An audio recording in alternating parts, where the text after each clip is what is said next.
Okay, today we're going to go ahead and get started with a new lesson. Today we're going to start with the history of language. We have been talking about how back in the day there was a different form of communication. What's a form of communication we use now? Like texting, calls.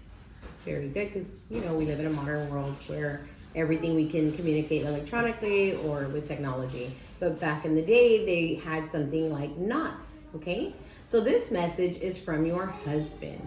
Knots tied in different colored strings were used to send messages. So point at the knots in this picture. Okay, how many are there? There's 4. 4. What do you think the knots were used for? Like each knot represented different messages. Different messages. So maybe like a word per knot, or maybe even like knots meant something, because you notice how they're different lengths. So maybe they symbolize something depending on the length of them. Okay, so go ahead and get your purple crayon out.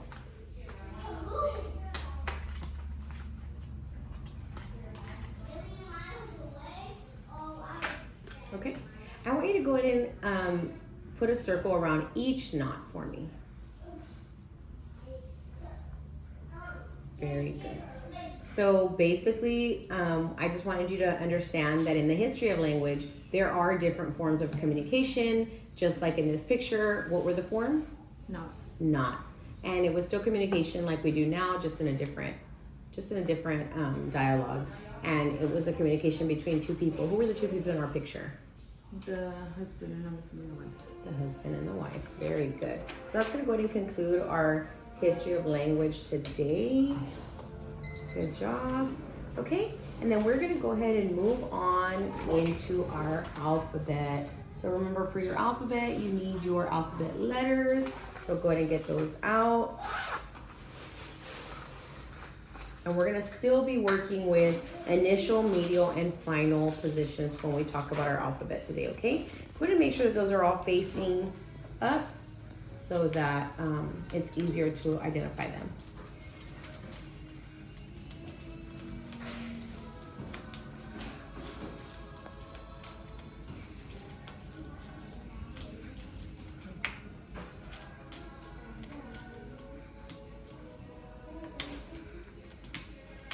Okay, very good. And then remember, we're always going to have an extra I in there, only because one of them is where we normally see it in text. So don't let it throw you off. Okay, so I need you in listening learning position. Check wow. Okay, so the initial letter of the alphabet is A. The final letter of the alphabet is Z. Very good. The medial letters are Everything in between. Perfect. The sequence means Order. How many letters are in the alphabet? 26. 26. Okay, so now I want you to touch and name the letters on the alphabet art. Go ahead and do it. A, B, C, D, E, F, G, H, I, J, K, L, M, N, O, P, Q, R, S, T, U, V, W, X, Y, Z. Perfect. So just remember, anything from A to M is still on this hand. And then anything from N to Z is on your other hand, okay? But as we practice, you'll get better at remembering that. So remember, we talked about the initial letter being A and the final letter being Z. Well, what are the 2 exact middle letters? The M and the M N. and the N, perfect. And what is your beforehand? So your beforehand is on this side, and what is it? The left hand. Your left hand. What is your afterhand? Right hand. Right hand, and that's on the side of the Z, right? Very good. So there are 2 kinds of letters. What are they? Vowels and consonants. Perfect. And vowels are open and voice, right? Our vowels are A, E, I, O, U. Our consonants are blocked or partially blocked by your teeth, tongue, and lips. They can be voiced or unvoiced. Remember? Okay. So before we conclude our lesson, I'm going to have you go ahead and match up your magnets to the alphabet art, and when you do it, make sure you name them. A, B. Remember to put this hand aside because you're still on this side. C,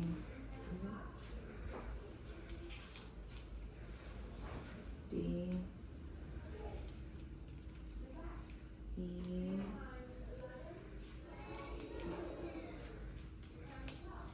F, G, H. You had it right with the other one.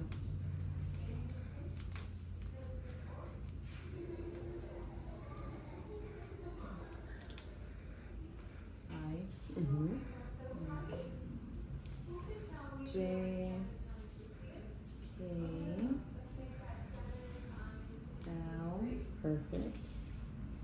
M, Mm-hmm. N, Good job, you remembered.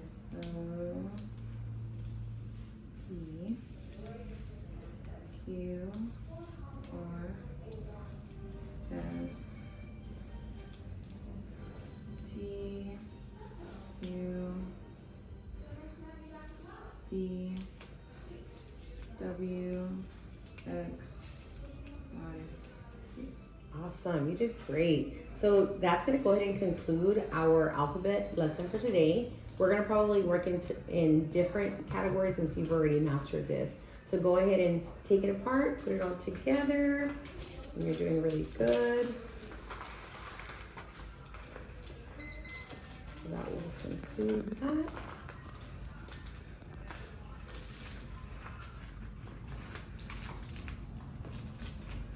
And then we will transition into our reading decks.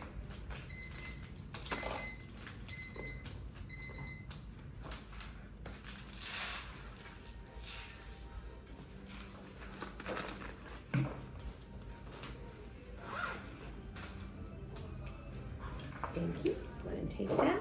Okay, so we're going to start on our reading decks. Okay. I need you to tell me the letter names.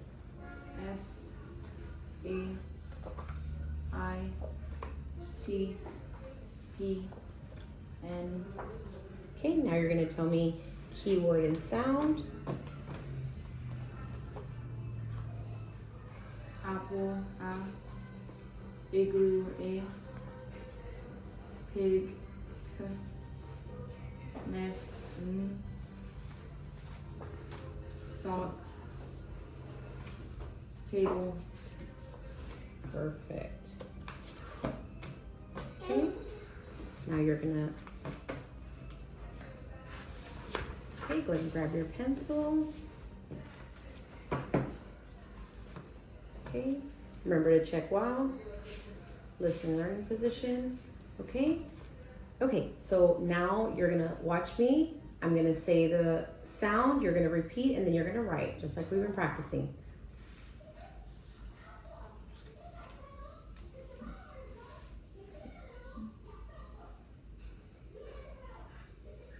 Okay, remember everything we write in cursive. Okay, ready? Second line.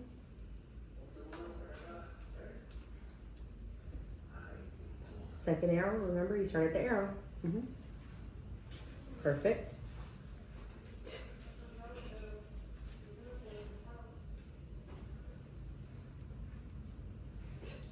Right?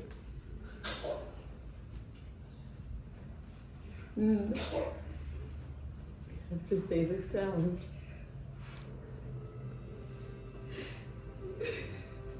Perfect, right? It. Right? Perfect. Okay, now you're gonna start back up at the top.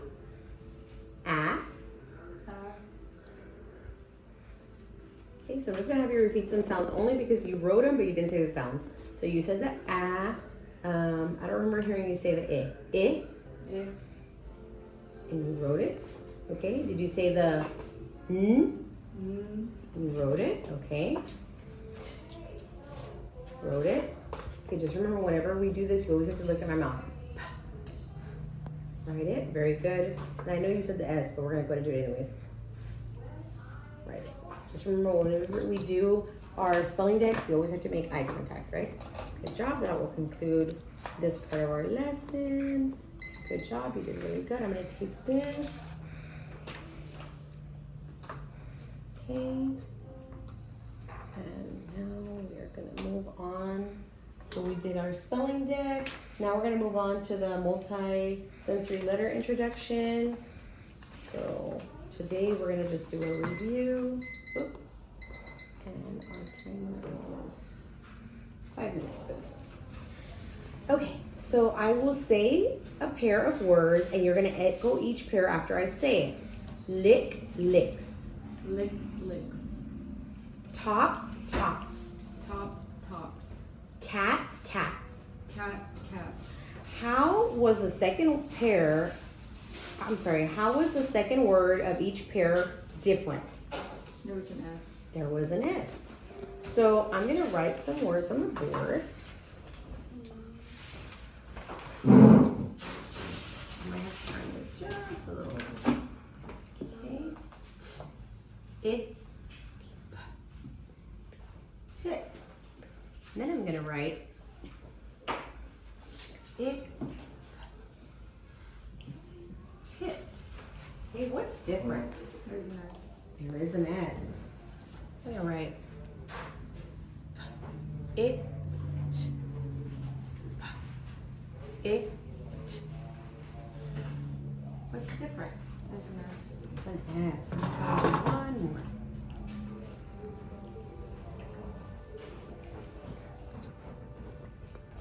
Nip. Nip. Nips. What's different? There's an S. There is an S. Very good. So when you look at the word, you can already tell me that each word has an S at the end. So is tip a word by itself? Yes. Is pit a word by itself? Yes. Is nip a word by itself? Yes. An English word that is complete by itself is called a base word. We can add something to the base word to make a new word.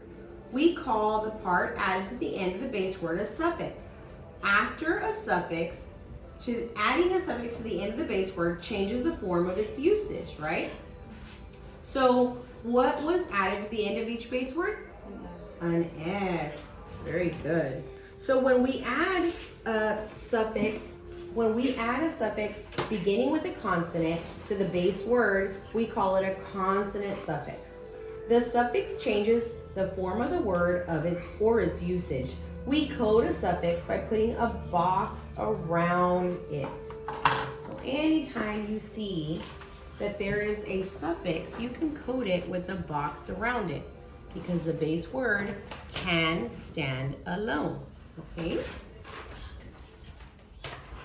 So if I take the suffix away, if I were to take the suffix away and still have a base word left, you know that the suffix is not part of the base word, right? So when we are adding to the base word, the new word is called a derivative. A derivative is a word that is made by adding a letter or letters to the base word. The word derived means comes from. The new word comes from the base word. So I'm gonna go ahead and erase these.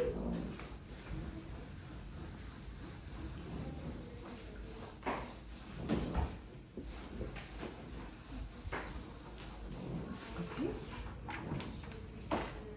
So the word is it. Tip. This is a base word, right? So now if I were to add the S, this is a derivative. It came from the base word tip. We added the S to the base word and formed a derivative, right? So now let's summarize what we just talked about. So we talked about base words. We talked about how when there is a base word, it can stand alone. It's a complete English word that can stand alone, right? Then we talked about adding a suffix. A suffix is a letter or group of letters added to the end of the base word that changes its form and usage, and we code it with a box. And so when we have a base word plus a suffix, oh, that does not look like a square. A base word plus a suffix. A derivative is a word formed by adding a letter or group of letters to a word. We already knew there's a base word. We added a suffix, So that made it a derivative of the word, of our base word, right? I just wanted to show you that. And we're gonna go ahead and put these up just to remind us what we learned. Because we're gonna add on to our knowledge tomorrow. Okay? And that will conclude our, that's gonna conclude our multisensory introduction. And now we are gonna move on to, sorry, that was our concept. We're gonna move on to reading, okay? So I need you to go ahead and take your small mirror out for this part. Take your small mirror, okay? And for reading, we need, okay? So now you have your small mirror, okay? Check while listening, learning position, okay? We have learned that when a syllable is accented, the mouth opens wider and the voice is louder and higher. Watch as I say a nonsense word, you repeat the word, then tell me which syllable is accented. Remember, when you say the word, you're looking into your mirror. Tack, nip. Tack, nip. The first syllable is accented because my voice was louder and higher. I could also see or feel my jaw opening wider. So when you look in the mirror, try this with the other hand. Tack, nip. Tack, nip. Can you feel your jaw dropping? Okay. So now I'm going to tell you some more words and you're going to repeat them, okay? And you're going to let me know which syllable is accented. Trap, knot. Trap, knot. And the accent goes on the first syllable, right? Trap. Okay, ready? Win, for. Win, for. Which one's accented? The first one. First one. Stap, fan. Stap, fan. Which one's accented? The first one. First one. Gar, bet. Gar, bat. Which syllable's accented? The first one. Very good. Most two-syllable English words are accented on the first syllable, but they can also be accented on the second syllable, as in lag not. Try it. Lag not. You see how the second one is louder? Okay. So now let's practice, okay? So I'm gonna go ahead and remind you of these and then we're gonna write them. Just because it'll help us get through our lesson. So we have the vowel, consonant, right? A closed syllable ends with at least one consonant, okay? Then we have the vowel. An open syllable ends with a vowel. It's open. Then the vowel in a closed accented syllable is short. Code with a breathe. Then we have the vowel in an open accented syllable is long. Code with a macron. Okay? We're going to try to remember those as we go along and code some words here. Okay? So, I'm going to go ahead and write. I'm going to write on this board just because it's closer to you. I'm going to go ahead and write.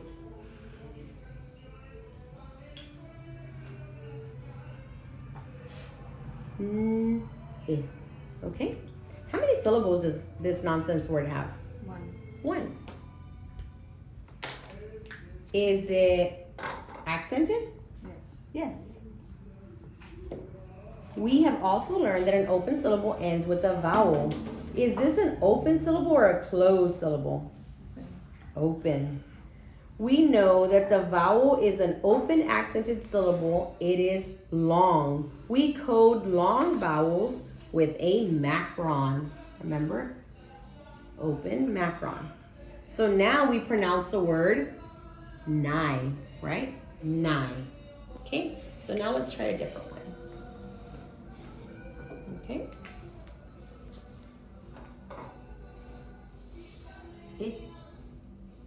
Oh, I'm going to rewrite that one. I'm going to face it towards me just for a little bit.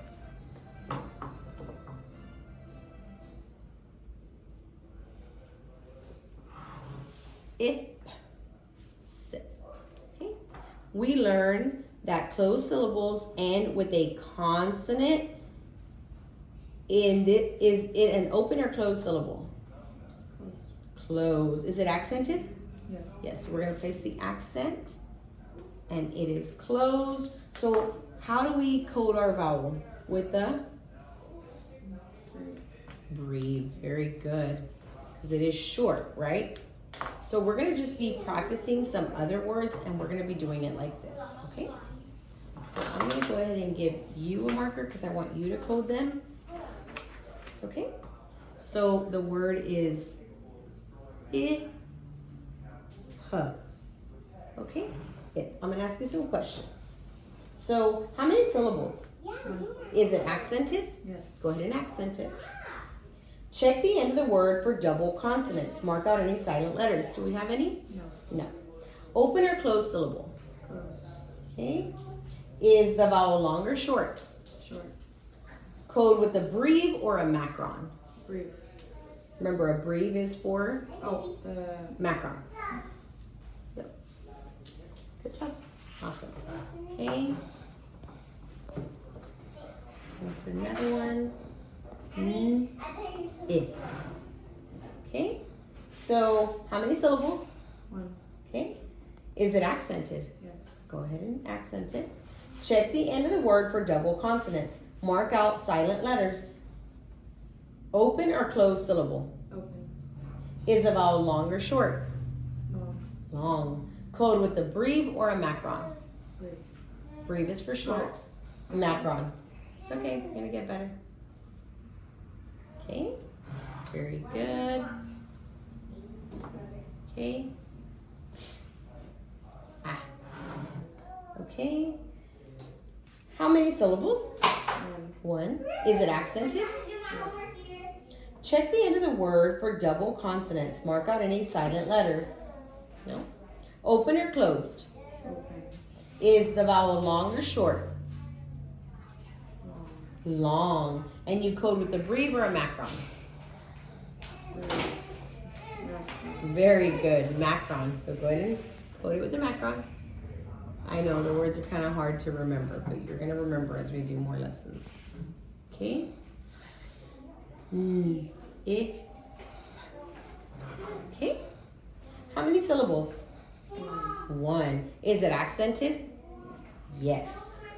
Check the end of the word for double consonants. Mark out silent letters. Is it open or closed? Closed. Perfect. Is the vowel long or short? Short. Code with a breve or a macron? Brief. Very good. Breve, because it is short. Okay.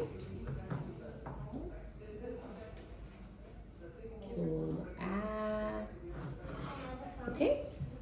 How many syllables? 1. Is it accented? Yes. Yes. Check the end of the word for double consonants. Mark out silent letters. Okay. Open or closed syllable? Closed. Is the vowel long or short? Short. Code with a breve or a macron? Breve. Perfect. Remember, when we cross it out, you just cross it out with one line. Okay? Okay? Okay? How many syllables? Is it accented? Check the end of the word for double consonants. Mark out silent letters. Open or closed syllable? Open. Is the vowel long or short? Long. Code with a breve or a macron? Macron. Perfect. Okay. Okay. Go. Okay. Last one. Go ahead. How many syllables? 1. 1. Is it accented? Check the end of the word for double consonants. Mark out silent letters. Open or closed syllable? Closed. Is the vowel long or short? Short. Code with a breve or a macron? Brief. Perfect. Okay, we're gonna just do one more.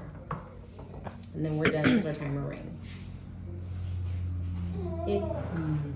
Okay? How many syllables? Is it accented? Perfect. Check the end of the word for double consonants. Mark out silent letters. One line, perfect. Open or close syllable? Close. Is the vowel long or short? Short. Code with a breve or a macron? Breve. Perfect.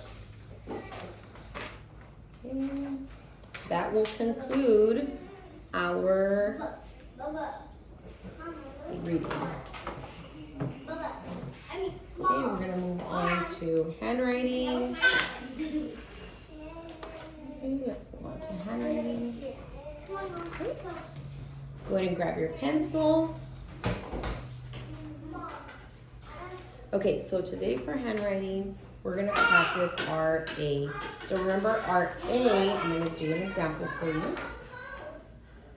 For our A, we go under, over, stop, trace, back, around, up, close, stop, straight down, release. Okay? Go ahead and try to do yours. Check wow. Remember, listening, learning position. There you go. Under, over, stop, trace back around, up, close, stop, straight down, release. Perfect. And the letter is A. Keep going. Under, over, stop, trace back around, up, close, stop, straight down, release. Perfect. Keep going. Under, over, stop, trace back around, up, close, stop, straight down, release. Perfect. Go ahead and work on the second line. Hey guys, Mom took my phone because I'm grounded. Under, over, stop, trace back around, up, close, stop, trace down, Straight down, release. Perfect. Under, over, stop, trace back around, up, close, stop, straight down, release. Perfect. Under, over, stop, trace back around, up, close, stop, straight down, release. Perfect. Great job. You're getting really good at that. Okay, I'm gonna go and keep this. And that will actually conclude our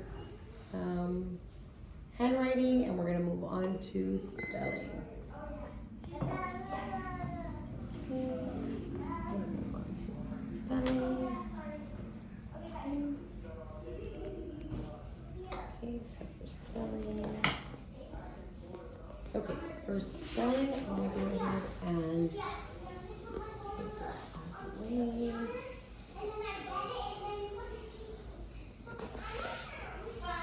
Okay. So go ahead and grab your mirror again. And then I'm gonna go ahead and go ahead and get your pink board. Okay, so for spelling, I want you to be able to follow our SOS. Remember, listening, learning, I want you to be able to pay attention. And student, you're gonna follow 1, 2, and 3 for SOS precisely. And you're gonna be unblending the word as you spell it. So I don't want you to stop anyway until you've gotten it done, okay? So let me do one with you. So if I say it, right? Because we're unblending as we go, okay? So now let's do this one together. While I do it here, you go ahead and do it on your board, but I want you to look in the mirror before you write it. So ready? Look at me. It. Now go ahead and unblend it and write it. Oh, let's try it again. You got to say it as you write it. Remember the sounds. It. Perfect. Okay, the next one I want you to write is it. It. Okay, now look in your mirror. Sit. Sit. Perfect. Okay. It. Spin.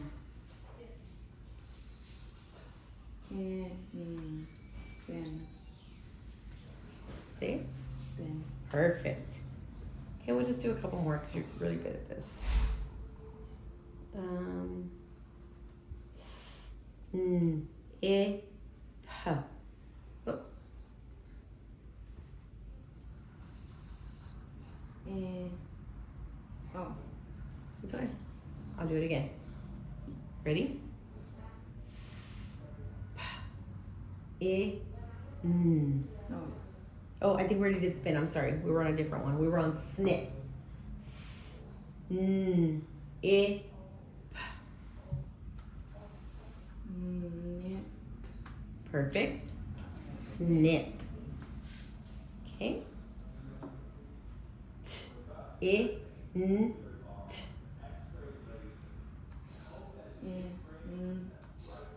Tint. Perfect. Can you see yourself saying it? Tint. Tint. Very good. Do you want to do a couple more? We can do 2 more. Okay. I, N. In. Last one. Okay. S, I, P. Perfect. Sip. Awesome job. Clear your board. And that will conclude our spelling.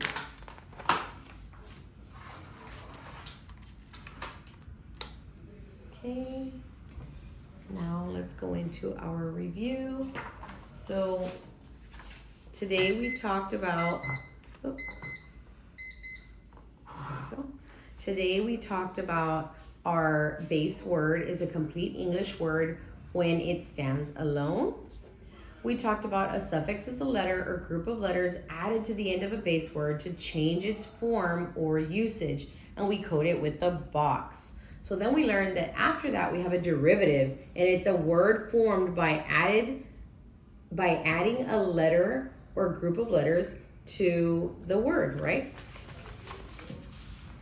And I had these for review just because we already went through them. So a vowel sound is open and voiced. The vowels are A, E, I, O, U. Okay? A consonant sound is usually blocked or partially blocked by the teeth, tongue, and lips. We'll just do one more for our review today. A syllable is a word or part of a word made by one opening of the mouth or one impulse of the voice. A syllable has at least one vowel sound. So just want to review those concepts today since we have already gone through them. Okay?